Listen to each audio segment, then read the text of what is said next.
Poor, poor, pitiful me. Well, I don't know how that, let's see. Well, welcome back, my friends, to another rousing rendition of Choir Boys Outdoors. A Friday rendition. A thank God it's Friday rendition. So here's the deal. I thought what we would do is a riding with Scab. I've only got about 35 or 40 knives that I'm behind on. And I thought, why don't we do a riding with Scab? That makes way more sense. My eyes floating bad. Here's what I want to talk about. And we'll talk about why. Toothy or polished? Toothy or polished? What edge do you prefer? Now, there's no wrong answer except for, I don't care, Scab. Then don't write it in. Okay? I got enough damn comments I got to sort through with here you levitating above the rest of us. Just, you know what? If you don't comment, or if you don't care, don't comment, and I'll know you don't care. It's a good way to do it. Polished or toothy? The reason I ask this is twofold. One is, well, I'm a damn knife channel, and so we do knife-related content. That's the first reason. Second is, I really do, despite my assholey demeanor, I really do care what people carry. I'm fascinated by it. I like hearing people's thoughts on it. I like hearing people's take on it. I like seeing what you carry. I really do. Now, this is the infamous Barlow knife by Rosecraft Blades. We did 41 days. I cut on it today. I sharpened it, but I wanted to show you something. Now, I don't know how good we're going to pick this up, but what I did, guys, is I did this intentionally. I know it's not even, and I know I don't give a shit. I put a toothy edge on my Barlow, okay? This William Collins, and I'm going to tag William in this video for a couple of reasons. This William Collins, this is the Master Woodsman Blackbird. I adore this knife, but I'm going to tell you why. I like all William's knives, and I like his designs, but I'm going to tell you why. This is an extreme toothy edge, okay?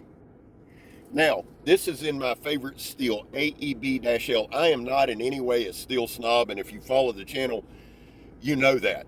I don't tell people where to spend their money. I don't tell people what to like or what to do. That's not the point of the channel at all. Basically, my channel, my knife channel, we focus on function, how the knife works. So I do think this is important. The other side is I like supporting all kind of knife makers. Now, William is an American knife maker. He does a phenomenal job. His books stay full. I think when we were at Blackie Thomas, by the way, shout out to Blackie Thomas. If you're not subscribed to Blackie, man, you're missing out. The dude's at like 91,500. We need to get Blackie to 100K. That would just be dope. He puts in the work. And you know, the thing about Blackie is this. If it wasn't for Blackie, I'd never know about William. I wouldn't know about Frisbee or Chris Hall or Pink or any of the guys that go, and I'm not trying to leave anybody out because now my mind's racing and name everybody, and I'm not going to do that. So if you're at Blackie Thomas's, you know who you are, and I appreciate you. But Blackie's a big part. See, Blackie's not just an old bushcraft woodsman. He's very knowledgeable in knives, and he introduced me to William Collins knives. And AEB-L is one of my favorite steels. But any steel that is done correctly and done properly, I love. And I know this is a longer get to the point thing. So I've showed you my Barlow. I've showed you this. Now, a couple of examples of a polished edge would be Work Tough Gear, right? Mr. Vic does a phenomenal job. And guys, I've got over 300 videos of Work Tough Gear. You know how sharp they are. So there's one. Another example of a polished edge, and I'm deep diving these guys too, is Carnivora. Brock Woodson is their maker, so I will focus on him. He does a polished edge, and Brock and I have talked at length through messages on, he feels that a polished edge, why not get it as sharp as you can? Okay, so William prefers a toothy edge. Ken, Last Chance Knives, is a toothy edge guy. So what I want you guys to do is put in the comments what you prefer, a toothy or polished. I don't want you to try to convince anyone your way's best, because that's just, yeah. And let me say this, two things. One, I don't do politics, religion, or her on this channel for that reason. I'm not here to argue. If I wanted to argue, I would have done a totally different style channel, and we'd have done some dumb shit. I don't want to do that. But I hate politics. I mean, to the point where I get angry over it. I've got more in life to do than sit around and watch TV and chant slogans. I hate it. You do you, boo. If that's your thing, I'm not, I got other shit to do. I'd rather talk about knives or watch the grass grow or take a cactus and hit myself in the dick repeatedly than have to discuss it. But having said that, and barring all that, I don't even know where I was going with that. But it's riding with Scab, so everything counts. So, what do I prefer? Because I've got to get off the topic or I'll get mad. And that is pointless because it makes no sense. What do I prefer? Toothy or polished? Well, here's the thing. The interesting thing about having a channel is this. I play with house money. Not just with knives that are sent in by companies and subscribers. Really, truly, honestly, man, I get to play with house money. I get to do things with knives that normal people don't do or wouldn't do. I mess with a knife every single day of my life. So there's two entities here. So I'm going to answer it in two ways. Scab, and let me just say this, that I didn't nickname myself. I didn't come up with it for the channel. That's what my dad has called me since I was a kid. That's what 90% of the people in Florida call me. So trust me when I tell you, you are not special not calling me Scab, okay? I'm amused sometimes. People are like, Scott, like you're really doing something. If you came to Northeast Florida and said Scott Ball, and most people go, you mean Scab? I mean, so it's not a big deal. It's nothing. If I was going to pick a nickname for myself, it'd be like Wolf Blitzer or something cool, not fucking Scab. But it is what it is. So here's the thing. Scab, me, likes polished. I like slicing bottles, and I like cutting paper, and I like the ASMR of that, right? It's just, I love that. Scab, Choir Boys Outdoors, I have to go with a toothy edge. Here's why. For what we do, like if we're doing a skills thing like a tri-stick, that toothy edge, and guys, toothy does not mean serrated. Okay, let me clear that up, and I'm not saying that like people don't go, oh, I know you know the difference, you know everything, I got it. But I know that I don't communicate things correctly at times. I do know that, and I know I speak and have thoughts at times, kind of like today. And I'm trying to think if I took my blood pressure meds this morning. I think I did. But this is a serrated edge, okay? And again, this isn't to talk down or anything like that to you. It not at all. But I know that there are times with me and terminology, I'm not clear. So this is serrated. Not talking about serrated, talking about toothy, right? Some people will just, die on a hill for it. Oh, Scab, by God, it's got to be as sharp as it can be. Well, that's fine. And if I'm slicing bottles or if I'm slicing something, that's cool. That's great. I love it. I'm going to go home and cut some milk jugs and paper, and I do that because I enjoy doing it. But if I got to work, and if I've got things I've just got to do, and the thing is this: if a knife's super duper sharp, I enjoy that. And let me just back up. And here's the deal, guys: if this is your first Choir Boys Outdoors video, it's probably going to be your last, and that's fine. But for those of you who've ridden with me for a while, you know that in the midst of all this, I will eventually make a point. But the thing is this: I keep a knife on me at all times that is ridiculously sharp, polished mirror edge, fine edge, super sharp, super clean, never use it. Why do I carry it? If I ever have to cut something out of myself, and let me just say this to you, not everybody's lived some kind of squeaky clean life, okay? Kudos to those that have. I admire you. I respect you for it. Old Scabber has not, okay? So, I've been shot, and if you ever pay attention to any videos when I'm in shorts, it is my left leg between my knee and my calf. There's a hole about this big. You can't miss it. It's a bullet hole. Now, no, I didn't need to cut that out. I went to the hospital for that. I wished they would have had something sharp because the hospital's right down that summit right here. It's Orange Park Hospital. And people in Northeast Florida know about Orange Park Hospital, because if you hear about Orange Park Hospital, you better go anywhere else in the world, son, because you're going there to die. I had a bullet hole in me. I was 5 miles from here working, minding my own, got shot in the leg, drove myself there, was there literally, hand before the Lord on my son's life and my grandfather's grave. I was there for 45 minutes. 45 minutes. They x-rayed it, pulled out a piece of steel. They were like, oh, look at this. What is this? I swear to y'all. I swear to y'all. Cleaned it out. Well, washed it out, sewed it up, and sent old Scab on his merry way. Hand before the Lord. I was blessed by the good Lord above, or the cosmos, whatever the hell you want to choose. It didn't hit a bone. It messed. I wound up that experience, about lost my damn leg. Don't believe me? Ask Megatron. I had to go to wound care a week later, and I'll just go ahead and tell you. A week later, I go to my doctor that was right down here, who did not have as much practice in medicine as I thought she had. Because when I showed her my leg that was sewed up, where the stitches were literally busting because it was infected, and I said to her, I think I need to go to the hospital or get some IV antibiotics. I never told them I got shot because I didn't want to do the paperwork. It was at a time where I was high on drugs 99.9999% of the time, and just didn't want to deal with it. God's honest truth, believe it, don't, it matters little to me. I'll lose no sleep on tab your line, okay, whatever.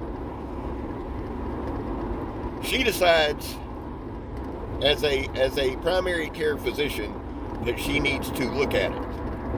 I said, no ma'am, let's go to the hot, nope. She cut it open, literally, hand before God. She said, oh my God. I knew then that I was screwed. 8 months of wound care and about $500 to $600 a month in antibiotics later, I learned my lesson. So I said all that to say, from that point on, I kept, and the whole reason I'm saying this is, I hope to God, and I'll probably never have to use it, but that's always in the back of my head, right? I should have took my ass to a reputable hospital where I'm thinking they would have probably at least opened it up and looked, but I didn't anyway. So if I ever get shot or get a splinter or anything of that nature, a hook, if I'm camping, whatever, and I have to clean it out, I'm going to get a sharp, clean knife with a nice polished edge. Cut it out. So I do carry one. I do believe in that. But I've just, over these past almost 4 years now, we're at about 3 years and 10 months doing this channel, handling a knife every day, using a knife every day, making it a point to use a knife every day, that toothy edge just works better for me and what I've got to do. I don't have to maintain it as much. I don't have to sharpen it every couple days. It is a nice, and that's exactly, now this son of a bitch right here went 40 days. I don't care what anybody says. The one guy that's always thinking he's cute, you have no bearing on this channel, by the way. I ended this because I started this as a thank you to Rosecraft and to Andy, and I wanted to show the strengths of the knife, right? And I just got to thinking the other day, man, if I go past, 40, 41 days, then it's just me ripping and tearing. In May, Andy wants to send me another Barlow, right? He wants to send a brand new one. We're going to redo it. Now, they had no hand in the first one. This one, they're going to provide a Barlow knife for. And they sent me this one. I'm not saying it that way. I'm saying they sent me this one. I decided to do that series. I'm going to do the one in May until the son of a bitch breaks in half. I don't care, and I've already told Andy that. I will be giving away one of these in May, a brand new one, but they're providing me, Andy's providing me one to do a series and one to give away. And we'll look and see if it's polished or not. I can't remember, to be honest with you. But the truth is, the one in May, I'll do till it's broke. This is mine. I love this knife, so I put the edge that I wanted that's conducive for me at work. Guys, I really do cut sandblast hose every day for videos. Y'all see that. But I cut it probably once a month for work. What I'm saying is I have to cut the valves off. I have to cut the everything off, refit it, re-go. So I got to have a knife that'll do that and do that cleanly. Now, I made a video today, and this is already too long, but I did a quick clip of this today, one more round, where I have sharpened it. It went right through the sandblast hose. It went right through a ratchet strap. When I get home, I'll strap it up. I'll hit it a couple more times, and it'll go in my pocket, and the only time I'll use this is at work, okay? For me, the Toothy Edge, Tri-Sticks Toothy Edge, it just works better for me and what I'm doing. When I get home, mirrored edge. So I prefer both. And that's the thing, and you may too. I know William Collins is hardcore, like with a Toothy Edge. I know Ken, Toothy Edge, and I get it. For what they do with a knife, that's what they want. William makes bushcrafting knives and hunting knives and military knives. He really does make all kind of knives. And we were talking at one point, he was like 700 knives in the hole. He was behind, right? His books stay full. He's worked his way to about, I think he said 200 maybe, and I'm not trying to put his business out there, but he's worked his way down and he's just cranking out knives. The reason people don't get upset with William when he's in the hole like that is because he's honest and he's forthcoming. There are some companies who need to do a little more of that. See, I feel like, and I know we're veering again, but we're just going where the force takes us, right? The force of knives. I feel like if you're a knife maker, if you're a knife company, as long as you're up front, people will wait, or they'll just say, hey, give me my money back, right? I mean, that's all you got to do. Hey, and William has done that consistently. He is an honest, and he's a great guy to talk knives with. And he's the one who really first verbalized to me in our conversation about the Toothy Edge. And I really got to think, and I thought, the Joker knives, I know there's the Nomad, and I know there's the, Kirk got me a Joker, and I think it's a Kephart style. I'm going to use it for a tri-stick. Toothy as hell. But the thing is, and my point is, part of me likes polish, part of me likes Toothy. I carry both, right? And that's kind of what we're getting to. And it's going to fall back, and I'm going to wrap this up because, dear Lord, but it falls back, in my opinion, to being prepared. We always hear, or the big fad is one knife, and I despise that fad because, guys, at one, I'm never going to carry one knife. It ain't going to happen. If I go to the store tonight when I get home, and Lord, I hope Megan's not texting me asking me to pick up food. Last time I pulled in the parking lot, or in my driveway, it was like, honey, will you stop and get food? I just ordered it. Anyway, not that I mind, it's just another 20 minutes, 30 minutes before we get home. But say tonight, I get home, I'm going to work on some videos because I am 30 to 35 knives in the hole. Timbo 437, JR, Mike Emler from Crazy Sharp, Half-Breed Blades, Carnivora, Exodus Knife and Tool, somebody else. Guys, I'm getting to the knives. And here's the thing. You say, Scab, why don't you do one today? I like doing 4 or 5 knife reviews a week. And then I like just kind of telling you what's on my mind and doing the rambling thing. And the truth is this. I am not now, nor will I ever be one of these guys. Oh, my God. Get on test therapy. I'm not going to say who it is. There's a dude, man. Every time, if he don't get 1,000,000 views, that dude just goes nuts, man. Roid rages. And it's like, bro. But back down to about 500 megs a week. Old Scab knows what he's talking. We all know you're on SIP. Listen, and here's something too. If I've lost 50 pounds, right?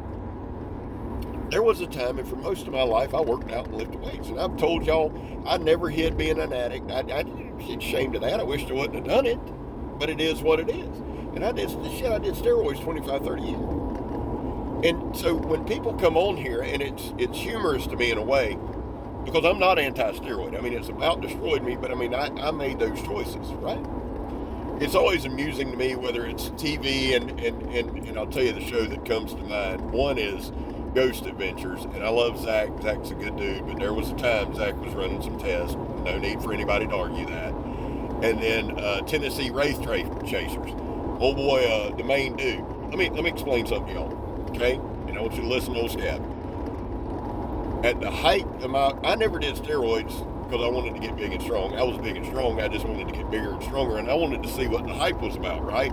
My dad was a preacher, so growing up, it was church 3 times a week and all that. And I went to GNC like every other swinging dick at the gym until some of the big boys started, and I thought, well, I'm going to try it out. Let me tell you something. Steroids ain't GNC. And I had a guy tell me, well, I took some GNC that was better. No. What happened is, dumbass, you got some fake shit, okay? So I said all that to say, You see these guys on YouTube, they get a little excess. Next thing you know, they got the arms, the guns going, the tight t-shirts, red in the face, and just flipping out. Bro, one, your doc's got you on about 250 mgs of cypionate. Okay, American-made sip, good stuff. You need to back it down, son, to about 100 mgs a week. That's all you need to take. Or take it about every 7 days. Get to where you want to be. Listen, here's what y'all do. If you need to get on hormone therapy, and that's all it is. Just for those of y'all didn't know, the late night doctors ads that are about hormone therapy and low T, that's steroids. Jeez Louise, man. All you need, and the older you get, the better they are for you. Now, at my height, I ran 2,000 milligrams of test, 650 milligrams of equipoise. I ran 50 to 100 milligrams of D-ball a day, and I didn't run, getting close to a meet or something like that. I'd run some Anadrol and I'd run a little Winnie. And let me just explain something to you. Winstrol does not cut you up. Diet cuts you up. Winstrol makes you strong as shit. And anyway, I took Tren for a time, but it's the only steroid I ever took that Megatron was just like, if you ever do that again, it'll make it. Tren is a demon. I was one of the first 5 people in Florida to cook the shit, okay? It's a steroid, calm down. The other cooking came later. So, where are we at? Okay, so my point is, to all of you, don't do drugs. I hope you have an amazing weekend. Tell me what you prefer, toothy or polished. I'm Scab. Well, we can't do it. Can't do it. And I hate doing it, but we got to do our 3 causes because they are the heart and the lifeblood of this channel. I may be insane, but my causes are not. Guys, there's a ton of vets that watch this channel, and I want you to know, first and foremost, I am not a veteran. My wife is, my son is, my grandfathers were, and I respect veterans' causes. That's why the 22 a day thing is so big on here, okay? All I'm trying to do is raise awareness, and here's the thing, guys. Every week, somebody will see this 22 a day bracelet, and they'll ask what it is, and I always feel terrible because, hey, man, what's that about? Kind of laughing. I'm like, well, you know, and you watch their face fall, and they'll be like, I never knew. That seriously happens to me at least once a week. So we haven't hit where we need to hit with raising awareness, right? Because I'm not a charity. I don't try to be. There's nothing I can gain by doing this. I want y'all to understand that, and I'm not trying to. But vets, what I want you to know is we know the real number is between 15 and 29 a day. I want you to know that this channel's goal, before I die or before YouTube kicks us off, is to see it at 0 a day. And all in the world that means is, man, I love you. You have a place here. You're welcome here. That's what that means. And spread the word of 22 a day. I think we need to get it out there more and more and more. I back the blue. I know that don't fit the theme of this video. That's fine. My son's a cop. It's just something, guys, even though, you know, I'll have people a lot say, well, Scab, you know, back the blue till it happens to you. Well, it's happened to me more than it happens to you. There's a reason, and I have my reasons, and I've gone over it. I'm not here to argue it with you. I'm not going to argue it with you. I'm not here to be a hypocrite about it. I don't always do the right thing, but when I don't, I do accept responsibility. This part is big to me. Finally, if you are an addict, never quit quitting. And guys, from time to time, I'll tell you, you know, I am, and I don't hide from that. You know, it is what it is. And I'll say, you can see signs of it. Today's one of them. It's a little more of a manic day, but that's okay. And I'm doing this video, and I'm putting this video out because I want you to know who I am. Right? I'm not here to fool you. I'm not here to say you shit. I'm not here to convince you. I'm not here to any of that. I'm here to be me. And if you like it, you do. If you don't, you don't. But I do know this. I love you. God knows I do. God bless you. I hope he does. And y'all know what we say. If you don't believe in that kind of thing, may the universe give you a handy. I'm Scab. You're not. We'll see y'all tomorrow. I'm gone, son.